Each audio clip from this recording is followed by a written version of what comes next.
is EWA Radio, the official podcast of the Education Writers Association, and I'm public editor Emily Richmond. Few education reporters are tackling tougher stories right now than Erica Green of the New York Times, and they often share a common theme of focusing on the unmet needs of students and school communities that are often overlooked. I wanted to find out how she approaches the national beat, especially in the midst of the COVID-19 pandemic, and what advice she has for the other education journalists who might draw inspiration from her for their own important work.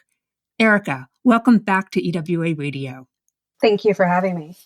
So there are a number of your stories that I want to touch on today in our conversation, but I want to start with one that came out recently, and that sort of looked at the idea of schools as community centers, especially in cities like Baltimore. And you focused on a story about a cafeteria staff that is essentially feeding an entire neighborhood. How did that cross your desk? I had heard rumblings that the school meals program, which virtually every school district participates in order to feed their low-income students, was really stretched thin.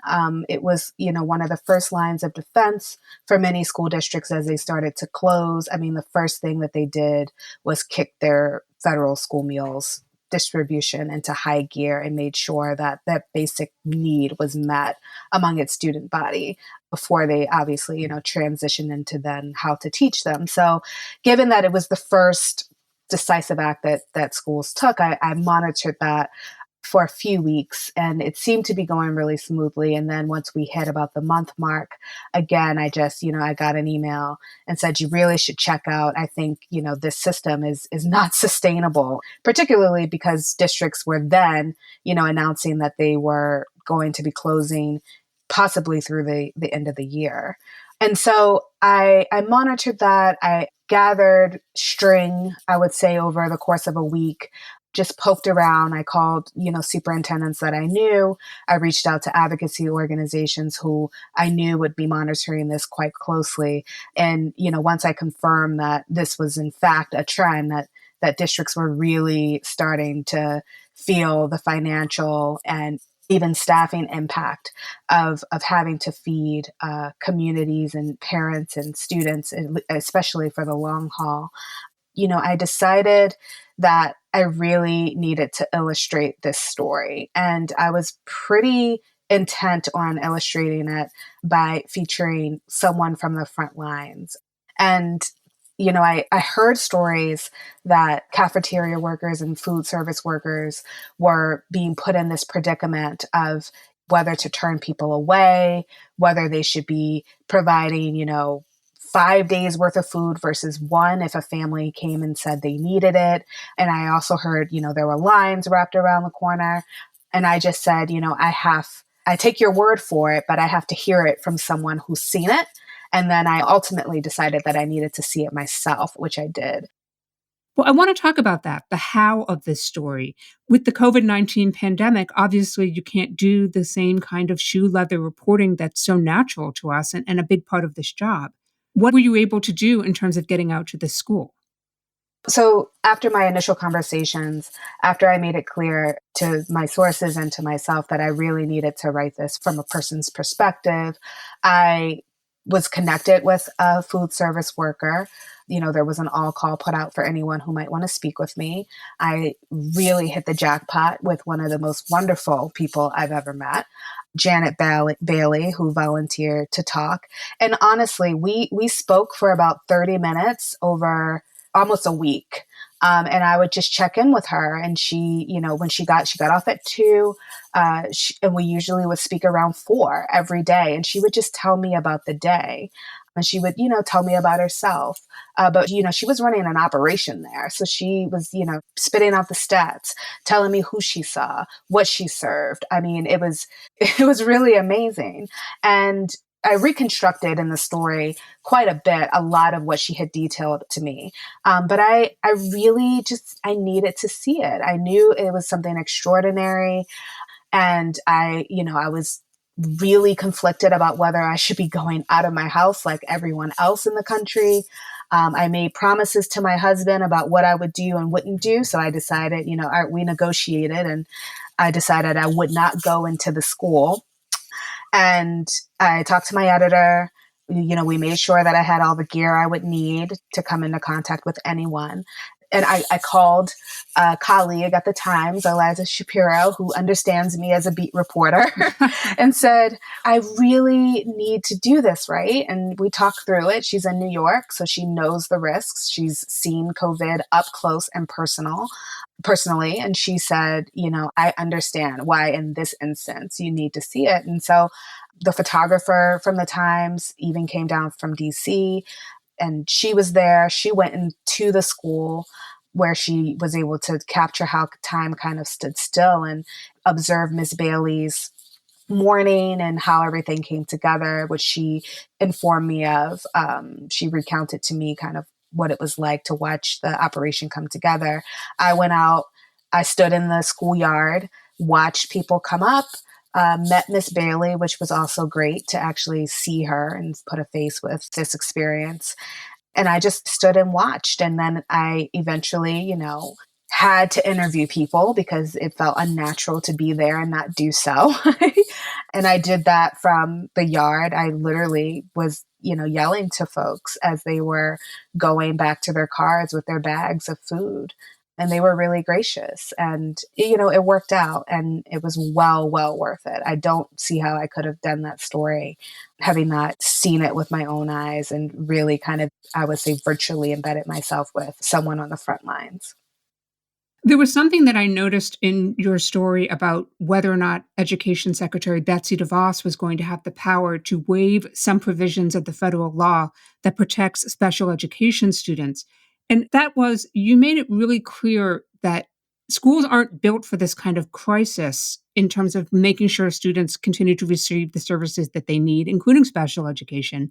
And I wanted to talk about how intentional you are about not framing things as good guys versus bad guys scenario here. I really just tapped what I knew as an education reporter. When I saw this provision and I heard about this provision, folks were naturally alarmed. I didn't hop on it right away. I knew I had to be thoughtful and think about, as I put together a story, like, what is it that makes this so risky for everybody involved, right? And so that was tapping my knowledge of what a due process hearing looks like. It was tapping my knowledge of what a lawsuit against a school district looks like and what it means for them. I really felt like I needed to approach this story acknowledging that yes, in normal circumstances, special education is extremely difficult, and parents and kids feel cheated by the system all of the time. And the underlying fear, right, is that any alteration of IDEA, which was so hard fought and so sacred, even in a pandemic, was going to be potentially catastrophic mentally for families who have fought so hard to get their kids what they needed under this law. And at the same time, schools were trying their best. I thought it would be irresponsible to leave the school perspective out of a story about how to provide this service. And I didn't know what it would be. I reached out to superintendents, and the fear of lawsuits and due process complaints and the toll that would take on their budgets was real, and the fear that school districts were experiencing around how to continue educating everybody was also real. And so, for me, it came naturally. I don't, everyone's doing the best that they can. And I think even families and advocates who were alarmed that this provision would even be included, providing the secretary potential authority to waive parts of this law, I think they acknowledged that too. What this was really about was what IDEA stands for, and that is equity. And you can't waive that. But schools also know that they just can't provide the level of services to students because it is impossible. It is actually impossible. So I always try to approach every story I do by tapping all of the stakeholders involved and, let people decide for themselves. And that's kind of what I think journalists have been charged to do in this role from the very beginning. And it's, that story was just no different. I went through the story with a highlighter and I was thinking about, okay, what are the follow-ups here? What are the opportunities for reporters who take the story and want to run with it? And there's so much we don't know. Are there going to be long-term learning losses for these kids? Are those losses something that's actionable for parents where they could demand compensation? Or is this sort of like, a force majeure situation where school districts are going to be exempted from liability? I feel like you touch on all those points and you make it clear we have to stay on top of this. Yes, that is absolutely the case. I mean, I felt really validated by parents who, again, have had this fight with their school districts, right? Like there's this underlying tension already. And that's why I started the story the way I did too, with the parent from Seattle who had been through this already. And, what they are really worried about is what this looks like and what happens when their kids go back to school. Will there be any compensatory services? Will districts have any obligation to try to make up what was lost, which, that is a part of the law. But school districts are also concerned that they're going to be making up for losses experienced by several groups of students. And we also have to remember, special education looks very different than general education. There are medical services, there are mental health services. It's a whole other beast, really.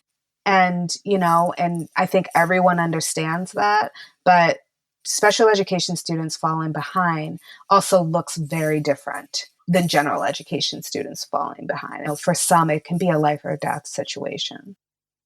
There's a third story that caught my attention where I was sort of thinking thematically about some of your coverage lately, and it was about young people in detention centers who are at risk of contracting COVID-19, and they're not getting much help with sanitation or protecting themselves. Erica, I got to be honest, there were moments in this story when I had to walk away and come back because I got really angry. How hard was this to report? It was, it was difficult. What spurred me to report it, even though it's not, it didn't fit squarely in my beat, was, I went through legal filings. I read the affidavits of these children who were dictating conditions over the phone and pleas for help. And my motto is there are no invisible children in this country. If these affidavits had been filed by students from their homes, it would have had just as much of an impact. But this is a population that people don't even realize that we have incarcerated children in this country, and for whom their civil rights and their rights to an education don't cease when they enter a juvenile facility. They still receive an education. It's not like the adult system where it's a punitive system. It's one that is very much geared toward treatment and rehabilitation, recognizing that they are children, right? So to read their words and to envision what it must be like to feel trapped and defenseless against a threat that you can't protect yourself from, and no lawyer can protect you from, no mask can protect you from. It was heartbreaking. And then to feel unlike your peers who can take to Twitter or use their cell phones, like there's no way for you to be heard. I mean, can you actually imagine? And so it was really important to me, which again is why I started the story the way I did, by just very literally describing what they described. They deserve to be heard and they deserve to plea for their freedom and have their fears expressed just like every other child in this country. You say it didn't fit squarely into your beat, but to me, as a loyal reader, okay, I'll say it, Erica, I'm a loyal reader. It fits with what I see as your approach to this beat. I want to talk a little bit about that, about how intentional you are about this idea of using what is arguably a pretty powerful perch at the New York Times to focus on students who otherwise are not going to get attention. My approach to my beat at the New York Times is no different than my approach to my beat at the Baltimore Sun, and is no different than why I wanted to be a journalist in the first place. And that comes from being a marginalized child myself. And I just believe that we cover children, right? Like when we look back in 50 years and we wonder how society, whatever it looks like then, came to be, we will need to look at how the country treated its children, right? And so I've been on this beat now. This will be my 10th year. And to me, it's just the most important beat in the world. And, I tend to focus on children who are marginalized and who go unseen and unheard because I know what that feels like, but I also know that there are a lot more of them out there than there are other groups of people. I mean, it's no different than any other sector of society.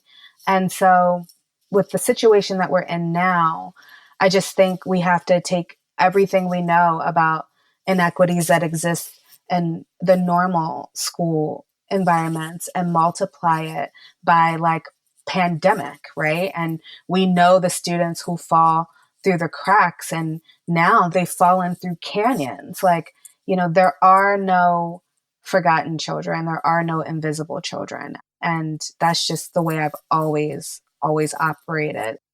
I never saw myself at the New York Times. And I would like the children of this country to see themselves reflected in the paper and particularly powerful institutions and powerful media outlets like the Times. I think that's just really important.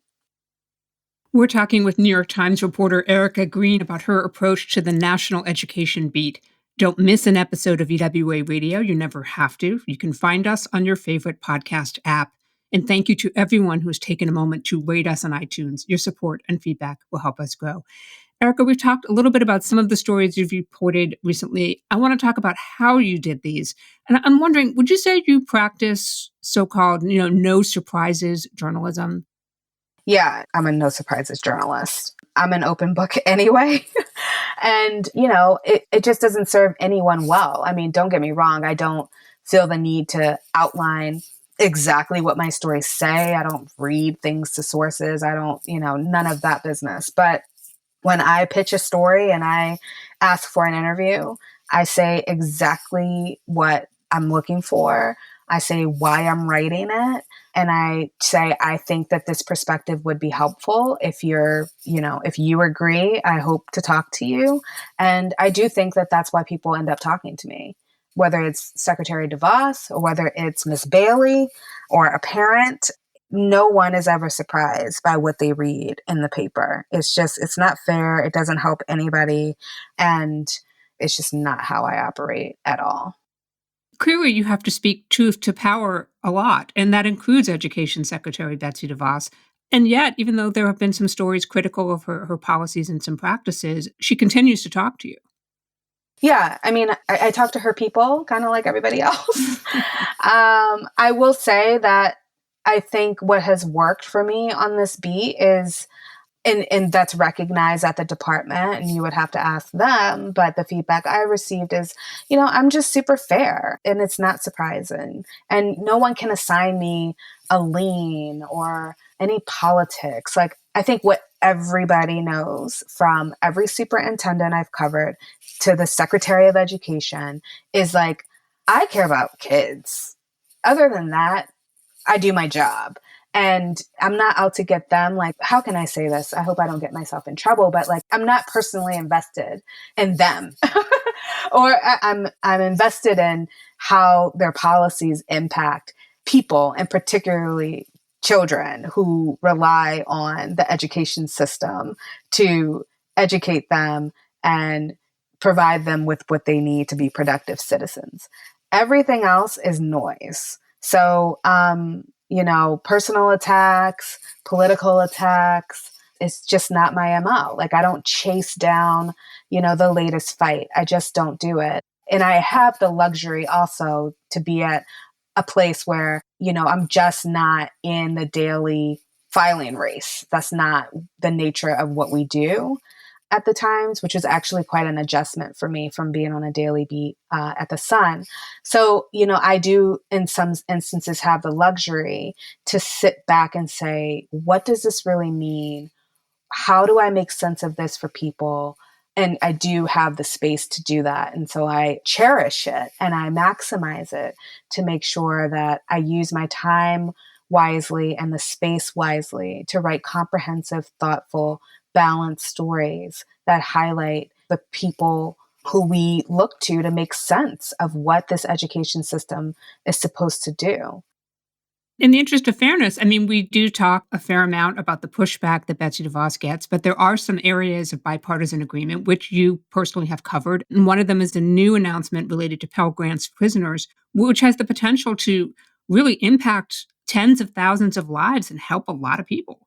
Yeah, I mean, it already has. And yes, she is reversing a policy that I think everyone, no matter their political leaning, believed was really, misguided. And it will help tens of thousands of people. It already has. I mean, I profiled an inmate, who graduated. I mean, it was one of my favorite stories I probably have ever done in my career. And to watch that process and the impact that just having this $5,000 grant had on his life, it's really, really, really powerful. And for me, of course, there was the intrigue that given the department's and the whole administration's trend of reversing everything the previous administration did, it was sure surprising that they actually were in sync on this and continued something that was so impactful and for some time so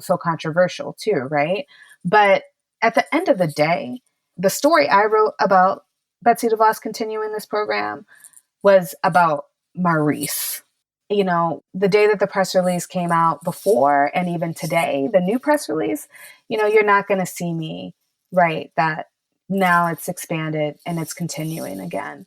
I will see what happens. I will see what it births and the impact that it makes. And then that will be the time to delve into the deep dive into what it all means. I asked one of my EWA colleagues if she had any questions for you, and she said, "When does she sleep? And does she sleep?" So, what's the answer? I don't sleep a lot. I'm one of those people who I love what I do and I feel a great sense of responsibility. And I feel like, I have like the best job at any paper anywhere in the world. I mean, I really, really do. And I get up, at 2 if I have a really good lead. I get up and I write it and I go back to bed. I don't know if it's healthy, but we are in extraordinary positions where we literally change people's lives. And it's something that I don't take lightly, and I like it, which I'm really lucky to have a job that I absolutely love and that I actually get to see the impact of what I do on a regular basis. And so yeah, and I have little kids too, and that, that's hard because, I always say that they share me with so many other kids, and that's never been more true right now. And I sleep when I need it, when I need to be re-energized, but I'm really energized by this job too. I always like to ask my guests if there are some story ideas they'd like to share, especially for a national reporter, for the local and regional reporters who are listening right now. Are there some things you'd love to see or hear or read? I think it's time to really delve into what the mental toll is for the kids who are out of school and even the tiniest ones. I mean, I have a kindergartner and I'm watching her change and I'm frankly like wondering if this is normal. She's my oldest child, so I haven't been through this before. I would really love, I mean, the response to Miss Bailey made me realize that we need to highlight people on the front lines in various forms. And by people, I mean school personnel, because people are craving good news and people are craving a reason to celebrate others, because I think we've all been forced to think about our role in society and who we rely on to keep the country moving. I think people would love to see more stories about the educators and the staff members who in normal circumstances schools rely on, but in these circumstances, they're absolute lifelines. Just like I chose to do a story on the juvenile justice system, I think we can be thinking about other systems that are responsible for child welfare. One thing that's been nagging me is we do forget, right, that teachers and staff members are mandatory reporters for child abuse. I think on a recent EWA webinar, it was the Baltimore superintendent mentioned that their referrals to the social services department are way down. There are organizations and a whole ecosystem in various cities that are responsible for supporting schools and step in to help, and organizations that provide after school programs and just all kinds of things, that school districts rely on because state budgets are tight. And so I do wonder what is happening to those small organizations that are having to lay off staff and that might not be around when schools go back into session full time. They're small businesses too, and small nonprofits too, who provide such a service and are, again, part of the whole ecosystem of support for school children.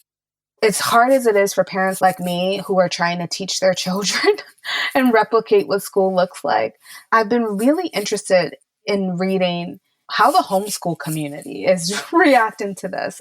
It's not unprecedented, right, for parents to have to teach their kids at school.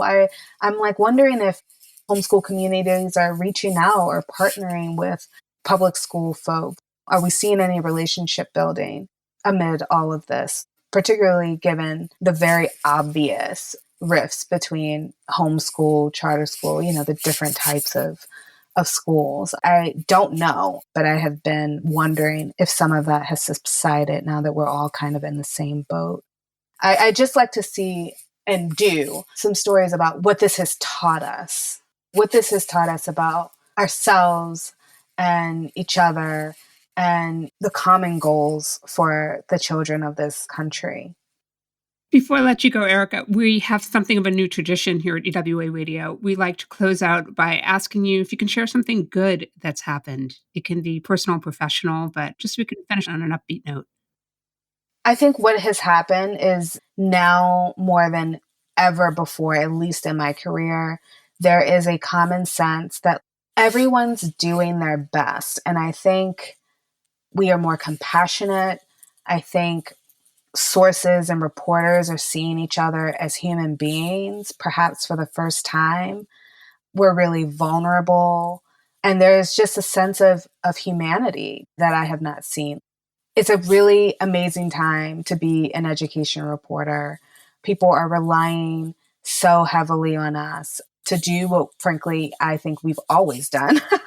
But it's definitely more, it's magnified right now.